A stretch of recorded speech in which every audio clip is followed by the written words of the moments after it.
నమస్తే, welcome to whistle. నేను మీ స్వాతి.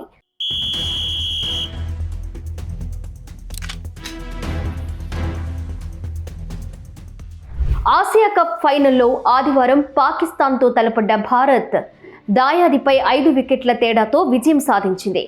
ఈ సందర్భంగా భారత ఆటగాళ్లు సాధించిన విజయానికి ప్రముఖులు స్పందిస్తున్నారు. భారత్ సాధించిన విజయాన్ని ప్రధాని మోదీ ఆపరేషన్ సింధూర్తో పోల్చారు. ఆట మైదానంలో ఆపరేషన్ సింధూర్ గెలిచిందని ఎక్స్ వేదికగా పోస్ట్ చేశారు. యుద్ధ భూమిలోనూ ఆటల మైదానంలోనూ ఆపరేషన్ సింధూర్ ఒక్కటే ఫలితం, భారతే గెలిచింది, మన క్రికెటర్లకు అభినందనలు అని ప్రధాని మోదీ తెలియజేశారు. ఆసియా కప్ టోర్నీలో పాకిస్తాన్పై హ్యాట్రిక్ విజయం సాధించడంతో పాటు 9వసారి టోర్నీని భారత జట్టు కైవసం చేసుకోవడంతో దేశవ్యాప్తంగా ప్రజలు, క్రికెట్ అభిమానులు ఘనంగా సంబరాలు చేసుకున్నారు.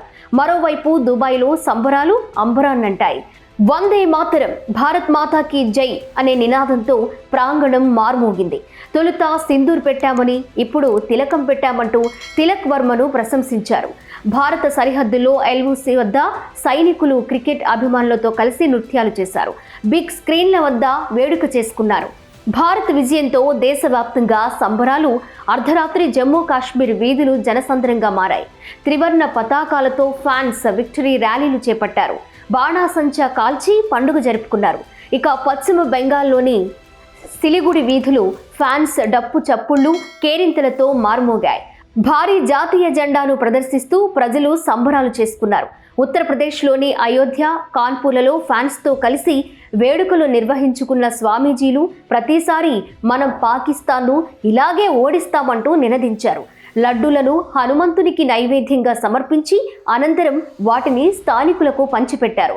ఇక ఆపరేషన్ సింధూర్ తరువాత మరోసారి మైదానంలో ప్రతీకారం తీర్చుకున్నామంటూ హర్షం వ్యక్తం చేశారు. ఛత్తీస్గఢ్ సూక్మా జిల్లాలో సిఆర్పిఎఫ్ జవాన్లు ఎగిరి గంతులేశారు.